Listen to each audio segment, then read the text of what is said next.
নমস্কার দর্শক, এখন আপনারা দেখছেন প্রাইম বাংলা টিভি। আমি অমিত কুমার দাস। ভিডিওটি স্কিপ না করে পুরো দেখার অনুরোধ রইল। এমনই গুরুত্বপূর্ণ খবর সবার আগে পেতে এখনই প্রাইম বাংলা টিভি চ্যানেলটি সাবস্ক্রাইব করুন এবং পাশে থাকা বেল আইকনটি অন করে রাখুন। দর্শক, আফগানিস্তানের হাসপাতালে বিমান হামলা।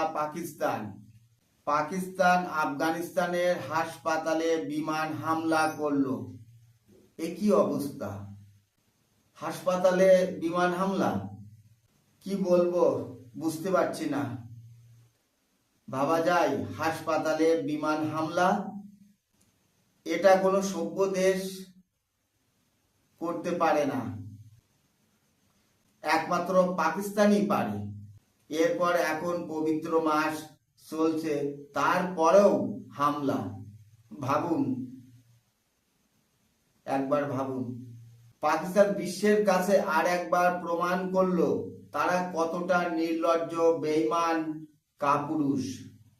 দর্শক, আফগানিস্তানে হামলার আগে পাক প্রেসিডেন্ট হুঁশিয়ারি দিয়েছিলেন, পাকিস্তানের নাগরিকদের নিশানা বানিয়ে তালিবান ঠিক কাজ করছে না, ওরা রেড লাইন অতিক্রম করেছে।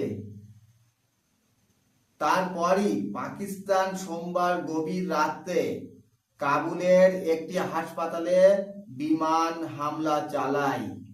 ভাবুন তো একবার, হামলাটা কোথায় চালাচ্ছে।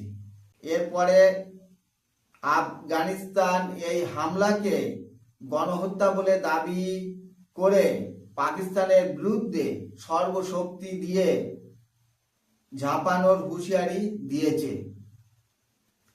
আফগান সরকারের মুখপাত্র জবিউল্লাহ মুজাহিদ টোলো নিউজকে বলেন, পাকিস্তানের সঙ্গে আলোচনার আর কোনো প্রশ্নই ওঠে না।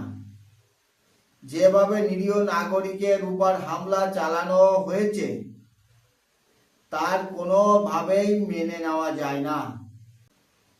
এই হামলার পর ভারত আফগানিস্তানের পাশে দাঁড়িয়েছেন এবং এই ঘটনার তীব্র নিন্দা জানিয়েছেন।